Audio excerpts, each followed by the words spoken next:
Naharap sa patong-patong na reklamo ang dalawang pulis. Suspect sila sa pagpatay sa pinuno ng isang tinatawag na Crime Watch Group sa Gloria Oriental, Mindoro. Nakatutok si Lay Alves. Yes po. Sa harap mismo ng kanyang bahay sa Gloria Oriental, Mindoro, pinagbabaril ang Crime Watch leader na si Zenaida Luz nitong linggo. Agad rumesponde ang mga otoridad at tinugis ang 4 na suspect na tumakas sakay ng 2 motorsiklo. Yung isa po ay naka-escape po sila, nakatakas po sila at hindi na po naabutan kasi 4 po yung nag-responde yung kapulisan.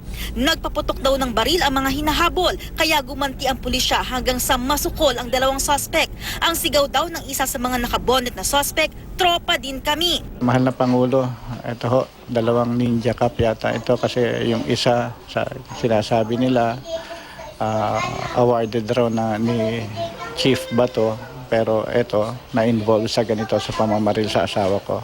Sina Socorro Chief of Police Markson Almiranes at Police Senior Inspector Magdaleno Pimentel Jr. sinampahan na ng reklamong murder, multiple attempted murder at administrative case. Ang status po nila ay hospital arrest kasi nagkaroon lang po na sila ng tama at makaka-recover naman po.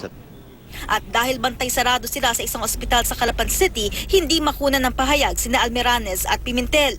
Giit ng PNP, hindi nila kukonsintihin kahit kabaro nila ang 2 suspect. Tiniyak din nilang sa korte haharapin ng 2 ang asunto.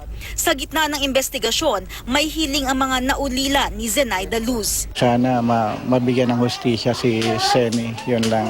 Lay Alves, Nakatutok, 24 Oras.